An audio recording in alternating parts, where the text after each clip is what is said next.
En marge du forum sur la coopération sino-africaine, le président Assimi Goïta et son homologue de la Mauritanie se sont rencontrés.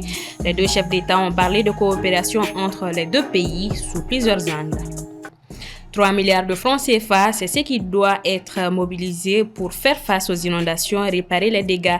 Le ministre de la Santé et du Développement social appelle à l'action. Au Sénégal, le président de la République a mis fin aux fonctions de 2 présidents d'institutions, lesquels devraient être supprimés à l'issue d'une révision constitutionnelle qui a échoué à l'Assemblée nationale. Voilà pour le sommaire. Mesdames et messieurs, bonsoir. Merci de nous recevoir chez vous. Le président mauritanien, président en exercice de l'Union africaine, Mohamed Ould Cheikh El Ghazouani, a rencontré ce mercredi 4 septembre le colonel Assimi Goïta en marge du sommet sur la coopération Chine-Afrique. Les explications avec Paul Yapinguesson.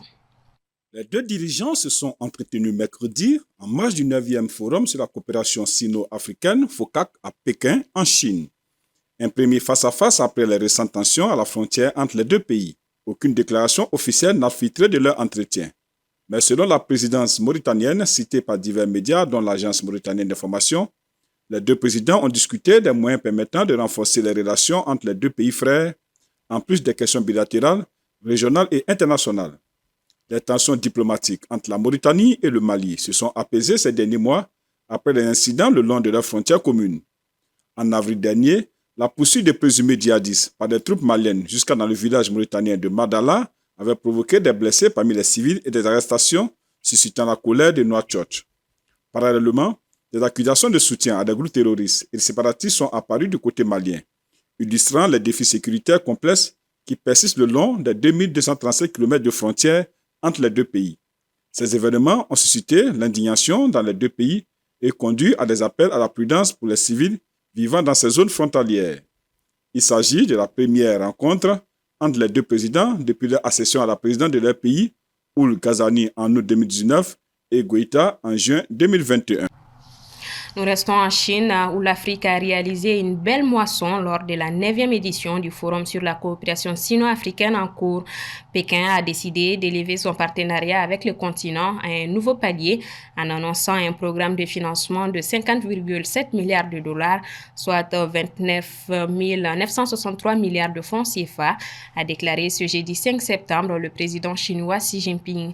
En plus d'être la deuxième économie mondiale, la Chine est le premier partenaire commercial de l'Afrique avec des échanges bilatéraux atteignant 167,8 milliards de dollars au premier semestre selon les médias officiels chinois.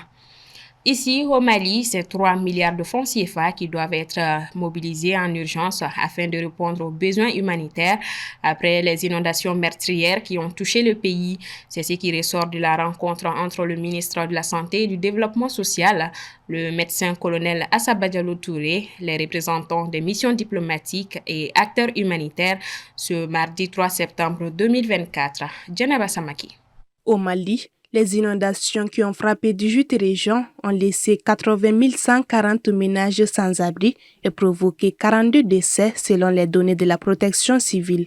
Une situation qui a poussé le président de la transition à décréter l'état de catastrophe nationale le 23 août 2024 lors d'un conseil des ministres extraordinaire.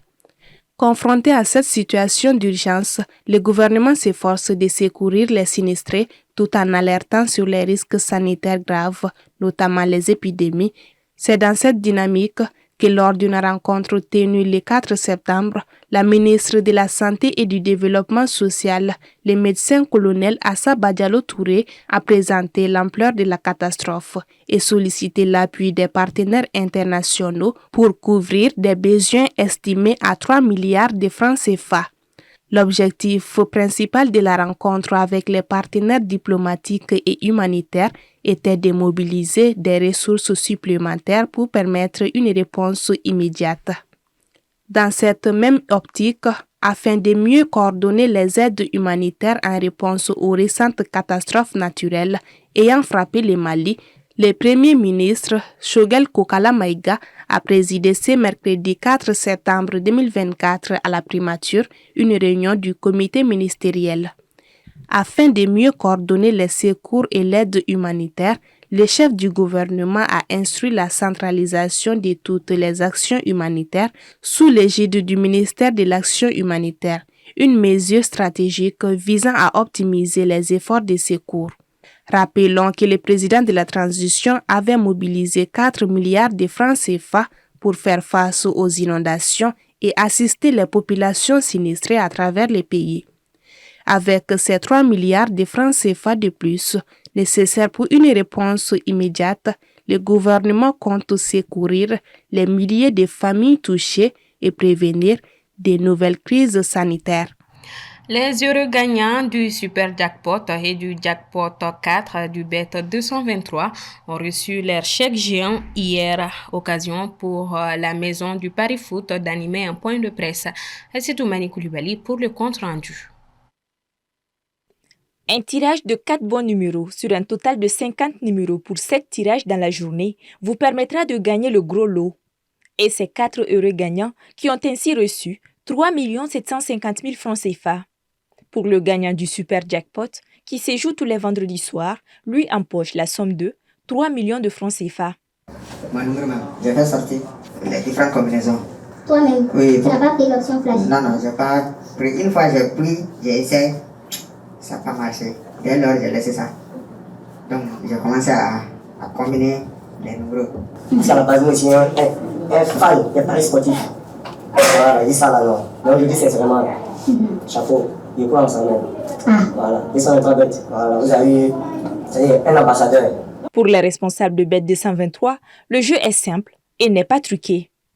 Déjà, le principe, il faut avoir 4 bons numéros pendant le tirage pour pouvoir bénéficier de la cagnotte de 3 millions de francs CFA. En dehors du Jackpot 4, nous avons le Super Jackpot 4 qui est toujours le même Jackpot 4 de 50 boules numérotées de 1 à 50, mais avec une cote encore plus boostée.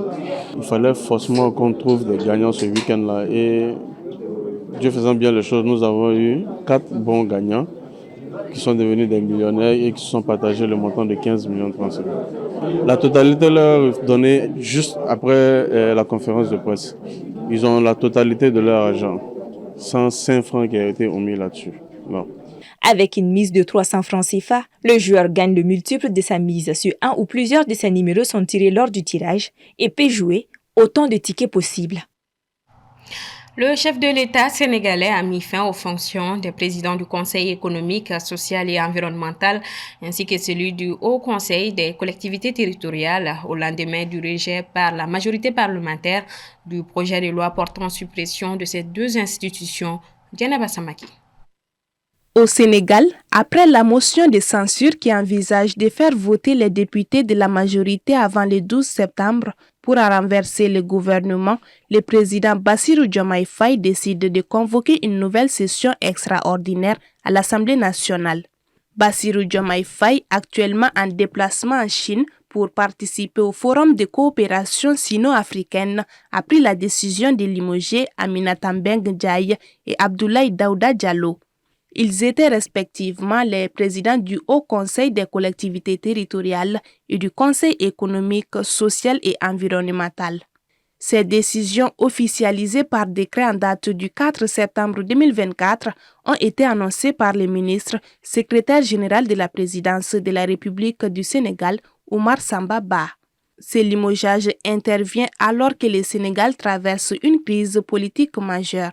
Le lundi 2 septembre, l'Assemblée nationale, dominée par la coalition Benno Bokk Yakaar, Ensemble pour un même espoir, ancienne majorité au pouvoir de 2012 à 2024, a rejeté un projet de loi présenté par le président Faye visant à supprimer le Haut Conseil des collectivités territoriales et le Conseil économique, social et environnemental. De plus, le président du groupe parlementaire Benno Bokk Yakaar, Abdou Mbow, a déposé le lendemain une motion de censure contre le gouvernement dirigé par Ousmane Sonko. En réaction, Ousmane Sonko, chef du gouvernement et leader des PASTEF, a affirmé ce mercredi 4 septembre lors d'une rencontre avec les agents de la primature qu'il n'y aura pas de motion de censure. Nous avons entendu parler de motion de censure, faire tomber le gouvernement. Il n'y aura pas de motion de censure. Il y a des politiciens complètement dépassés par les événements, appuyés par leur presse, Mais je puis vous assurer qu'il n'y aura pas de motion de censure d'ici le 12 et que le 12, s'il plaît à Dieu, ces gens auront autre chose à faire que d'être députés à l'Assemblée nationale. Le chef de l'État a pris le décret numéro 2024-1880 pour convoquer cette session extraordinaire de l'Assemblée nationale, dont une certaine opinion pense qu'elle serait organisée pour annihiler les manœuvres de l'opposition parlementaire. Voilà qui referme ce 1945. Merci de votre constante fidélité. Le rendez-vous est pris pour demain, même heure, même plateau. Bonsoir à tous. Thank you.